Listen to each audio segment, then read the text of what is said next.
Bharatiya Janata party के जब इस चुनाव हर में नेता अधिकृत उम्मीदवार नरेंद्र झूठ मेहता जी हुआ, तब भारत की माटी पे पड़ा वो चित्ते धुरंधर, वो विक्रमी पराक्रमी ऊर्जा का वो बवंडर, हौसले बुलंदियां और मुश्किलें थी पग पर बना न्यायकारक वाला, अन्याय से वो लड़कर। खुशियां है हर के घर में, विकास हर नगर पर, सत्ता में उनके आँच नहीं आई शहर पर, उनका मार्ग एकता का ना जन से कोई अंतर, वो लोक नेता मेरा भाईंदर का वो नरेंद्र, नरेंद्र इस प्रजा का नरेंद्र, नरेंद्र इस प्रजा का नरेंद्र, नरेंद्र इस प्रजा का नरेंद्र।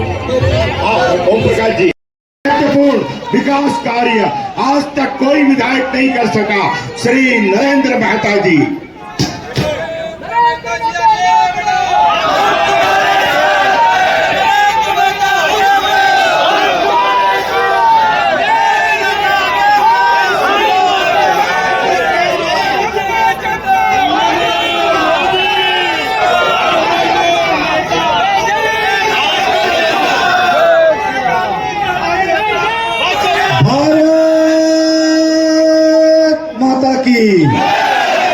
भारत माता की वंदे वंदे, जय श्री राम, जय श्री राम।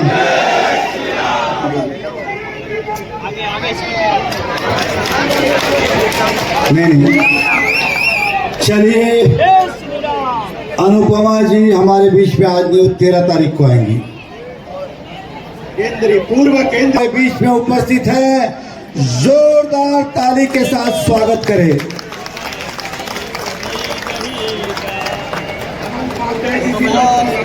जिला अध्यक्ष किशोर जी शर्मा भी, अरे बैठ जाइए, स्क्रीन पे दिखेंगे।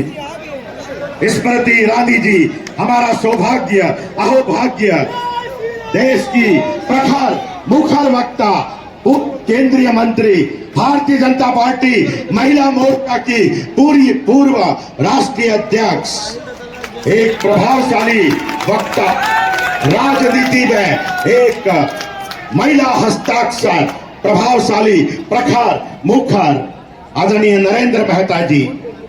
जब मेरे सामने नरेंद्र मोदी के नेतृत्व में भारतीय जनता पार्टी की प्रदेश में जीत निश्चित हो, तो मैं निश्चित रूप से अपने शेर के बारे में और अपने पार्टी के शूरवीर के बारे में ही बोलूँगी। मेरा ये मानना है कि ये लड़ाई कांग्रेस के आतंकी सोच के खिलाफ की लड़ाई है।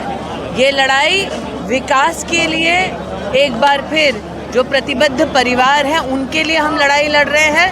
ये लड़ाई बच्चों के उज्जवल भविष्य के लिए, उनकी बेहतर शिक्षा के लिए हम लड़ाई लड़ रहे हैं। और मेरा विश्वास है कि महाराष्ट्र में भारतीय जनता पार्टी के निर्देश अनुसार आप सबके सहयोग से हमारे नेताओं की अध्यक्षता में जीत तो पक्की है, और एक कमल का फूल आप नरेंद्र मेहता के नाम से भी विधानसभा में भेजेंगे। मैडम, 400 रुपए के गैस को लेकर आप काफी ट्रोल होते हैं। 400 रुपए का गैस, ऐसा है भाई साहब, भारत के राजनीतिक इतिहास में मैं एक ही व्यक्ति हूँ जिसने कांग्रेस के राष्ट्रीय अध्यक्ष को हराया है। ये हार इतनी तीखी है कि गांधी खानदान या कांग्रेस का कोई भी कार्यकर्ता आसानी से इस सदमे से उभर नहीं पाएगा। और इस हार की गूंज इतनी तगड़ी थी कि 2024 में भी वो परिवार मेरे सामने खुद लड़ने में असमर्थ था। तो निश्चित रूप से मैं उस पार्टी की सदस्य हूँ जिसने 10 करोड़ से ज़्यादा गरीब औरतों को न सिर्फ गैस का सिलेंडर दिलाया, बल्कि साथ ही लाडली बहन योजना के अंतर्गत कैश ट्रांसफ़र भी हर घर में पहुंचाया। मैं उस पार्टी की कार्यकर्ता हूं जिसने 5 लाख रुपए का जनधन योजना के माध्यम से और आयुष्मान योजना के माध्यम से देश के गरीब परिवारों को भी संरक्षित होते देखा है। तो निश्चित रूप से भारतीय जनता पार्टी की सामान्य कार्यकर्ता जिसने कांग्रेस के राष्ट्रीय अध्यक्ष को हरा दिया, उस पर बार बार कटाक्ष होगा ही। मैं एक उनकी अच्छा मौका था आपको वायनाड जाने के लिए, मैं वायनाड उनकी से लड़ने के दुखती लिए। रग हूँ। हाँ जी, एक अच्छा मौका था वायनाड आप से बांट लड़ने रहे के लिए। टिकट। मैडम मराठी में दे मैडम। महाविकास आघाड़ी का नया मैनिफेस्टो आया है जिसमें 3000 पैसे वो महिला मैडम, जो लोग चुनाव जीतने वाले हैं नहीं, उनका मैनिफेस्टो पढ़ने से कोई लाभ नहीं। ये इस गलत फहमी में जी रहे थे कि ये हरियाणा जीतेंगे। आपने हरियाणा में इनकी करारी हार को देखा। ये इस बात से प्रफुल्लित थे कि तीसरी बार भारतीय जनता पार्टी से केंद्र का चुनाव हार गए हैं। अब अगर उनको स्वयं अपनी हार का कहीं ना कहीं मूल्यांकन करना नहीं आता, अगर वो स्वयं धरती से जुड़े नहीं हैं, तो ऐसे व्यक्ति या ऐसी विचारधारा के मैनिफेस्टो को पढ़ के कोई लाभ नहीं। जब जीत नहीं रहे तो लागू करने की भी क्षमता रहेगी नहीं। साथ ही जहाँ जीते हैं वहाँ आज तक एक भी वादा उन्होंने ना पूरा किया ना इम्प्लीमेंट किया। धन्यवाद। मैडम मराठी में ईरानी आई थी, आपकी पहली सभा भाईंदर पश्चिम में आयोजित की गई थी। देखिए, आज स्मृति ईरानी जो केंद्रीय मंत्री हमारे मीरा भाईंदर प्रचार के लिए आए थे, और आपने देखा होगा कि जिस तरह से जन समर्थन मिला है और स्मृति जी को सुनने आए थे। उन्होंने देश की बातें भी कही, शहर की बातें भी कही, और कमल का क्यों जीतना ज़रूरी है, भाजपा का क्यों जीतना ज़रूरी है, इस बारे में लोगों से कहा। और मैं आपके माध्यम से जनता से भी यही कहूँगा कि उन्होंने जो बातें की उसको अमल करें।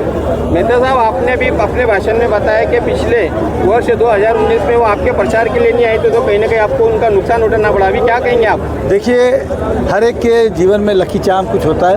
स्मृति जी 14 में जब हम विधानसभा तब भी आए, 17 में कॉरपोरेशन में आए, 12 में वो आए, लेकिन किसी कारण से हम 19 में नहीं वो आ पाए। और ऐसा मैं मानता हूँ कि मेरा लकी चाम नहीं आया, इस बार वो आए तो हमें विश्वास है कि स्मृति जी आए हैं तो हम चुनाव जीतेंगे। सर, 2019 और 2024 क्या अंतर लगता है, लोगों के अंदर क्या फ़र्क है? देखिए, 19 में झूठ फैलाया गया था और 24 में वो झूठ का पर्दाफाश हो चुका है। झूठ के पाँव ज़्यादा दिन नहीं होते, सच ठहर सकता है, स्लो हो सकता है, लेकिन दबाया नहीं जा सकता है। और वो सच आज बाहर आया है कि मीरा भाईंदर में 5 साल में किसी भी प्रकार का विकास नहीं हुआ, और जो 14 से 19 तक हमने विकास किया था, आज जनता उसको याद कर रही है। और जनता को भी ऐसा लग रहा है कि 5 साल हमने इस शहर के खो दिए, अब आने वाले समय के अंदर अब कमल का बटन दबाए और विकास की राह। जीतने के लिए मुजफ्फरपुर से टिप्पणी कर रहे हैं कि अगर वो उनको वोट देते हैं तो सीधे सीधे कांग्रेस को वोट जाएगा। देखिए, स्वाभाविक है कि कांग्रेस के साथ ही इस मीरा भाईंदर भाजपा की लड़ाई, दूसरी पार्टी वही है, और कांग्रेस चाहती है कि वोट का विभाजन हो ताकि उनको फ़ायदा हो। हालांकि वैसा होगा नहीं, लेकिन फिर भी हम इस शहर के वासियों से कहेंगे कि कांग्रेस के झांसे में नहीं आए, अपना वोट किसी भी इंडिपेंडेंट को नहीं दे, क्योंकि ये कांग्रेस की एक सोची समझी रणनीति और प्लान है। वोटों का बंटवारा करना, हिंदू वोट का बंटवारा करना, ये उनकी एक सोची समझी राजनीति है। इसका शिकार कोई भी इस मीरा भाईंदर का वासी ना हो, इसलिए हम कहेंगे कि सभी लोग एक तरफा भाजपा को वोट करें।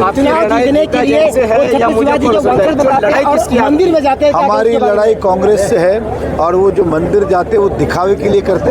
अगर उनकी आस्था और श्रद्धा होती तो अभी नहीं जाते ना, हर साल वो जाते। किसी ने मेहमान के तौर पे बुलाया होगा, वो ठीक है। आस्था और श्रद्धा उनकी ना कल थी ना आज है, आने वाले समय का मुझे पता नहीं। और वाकई में आस्था और श्रद्धा विधानसभा में तो कभी जाते नहीं है, केवल 145 में दर्शन को जाते, तो 146 पे उन्होंने गणपति का एक भी होर्डिंग नहीं लगाया, ना ही एक भी गणपति दर्शन को गए। नवरात्रि भी आप देखिए, ना ही 146 में एक भी होर्डिंग लगा, ना ही एक भी दर्शन को गए। तो ये साफ संकेत देता है कि जहां उन्हें वोट चाहिए वहां वो बैनर लगाते, पूजा करते, अर्चना करते, ढोंग करते। मेहता जी, योगी जी पहली बार आ रहे हैं मीरा भाईंदर में, योगी जी लड़ाई किसके साथ है, मुजफ्फरपुर से या गीता जैन? मैंने फिर कहा, हमारी लड़ाई कांग्रेस के साथ है, अपक्ष किसी के भी साथ नहीं है। योगी जी आ रहे हैं 13 तारीख को। योगी जी आ रहे हैं तो स्वाभाविक है, इस शहर के नागरिक योगी जी को सुनना चाहते हैं, और हमें विश्वास है उस सभा के अंदर बहुत बड़ी संख्या में मीरा भाईंदर के रहवासी आएंगे उनको सुनने के लिए, और हमें विश्वास है कि उनकी सभा के बाद और बहुत परिवर्तन इस शहर में आएगा। चलो बस, धन्यवाद। स्वागत देवेंद्र सालेकर जी और भाई साहब, आइए सालेकर जी, आइए। आरपीआई आठवले गुट की ओर से स्मृति जी का मीरा भाईंदर की धरा पर बहुत बहुत अभिवादन। शिवसेना की ओर से विक्रम प्रताप सिंह जी और राजू भोईर साहब जी की ओर से उनका बहुत बहुत स्वागत अभिवादन। पूर्व केंद्रीय मंत्री मानव संसाधन, टेक्सटाइल, महिला व बाल विकास और महिला मोर्चा की राष्ट्रीय अध्यक्ष, सफल राष्ट्रीय अध्यक्ष रह चुकी आदरणीय स्मृति जुबिन ईरानी जी।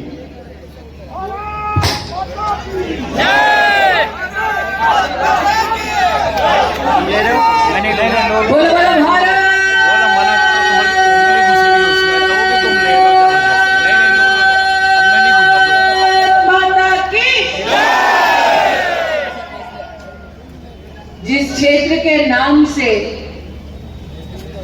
मीरा जैसी संत का नाम जुड़ा हो, उस क्षेत्र में किसी मुजफ्फर को सेवा देने का सौभाग्य प्राप्त नहीं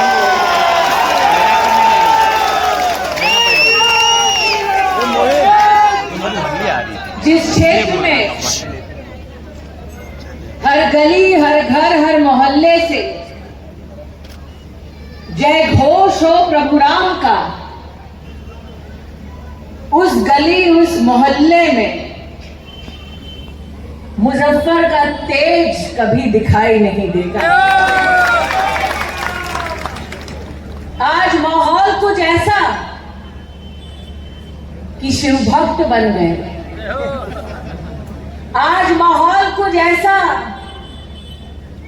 कि शिवाजी के वंशज अपने आप को कहने लगे, आगे आगे देखिए होता है क्या, कमल खिलाइए उन्हें भी राम भक्त बनाइए। जब जय घोष होता है प्रभु राम का और मंच हो नरेंद्र का, तो मेहता हो या मोदी हो, लेकिन संकल्प मात्र एक कि जननी जन्मभूमि सुरक्षित हो, जननी जन्मभूमि की सेवा कुछ ऐसा करें कि उसे हम स्वर्ग से महान बनाए। और इच्छा ये कि मात्र भूमि को नहीं, बस भूमि पर वास करने वाली हर बहन, हर बेटी, हर मां भी सम्मान के साथ जिए, वही राम राज्य है। जब प्रभु राम का जय घोष होता तो मन में एक ही संकल्प कि स्त्री को मां के रूप में पूजें, पुरुष में राम की छवि देखें, भ्राता या बेटे में लक्ष्मण के गुणों को उत्पन्न करें। और ऐसे वायुमंडल में हवाएं कभी मुजफ्फर को सलाम नहीं करती। इसलिए आज इस मंच पर यहां उपस्थित एक एक भारतीय की ओर से मैं नरेंद्र जी को, चाहे वो नरेंद्र जी यहां बैठे हो या दिल्ली में, आश्वस्त करना चाहती हूं कि अगर वोट चाहिए विकास का, अगर वोट चाहिए अच्छी शिक्षा का, अगर वोट चाहिए सुरक्षा का, और अगर वोट चाहिए आर्थिक सामर्थ्य को बढ़ाने का, तो वो वोटर 20 तारीख को पोलिंग बूथ पर जाएगा और कमल का बटन ही दबाएगा। ये नरेंद्र मेहता जी की उदारता है कि जीत का श्रेय मुझे और हार का दुख अपने तक सीमित रखते हैं। ये मेरा सौभाग्य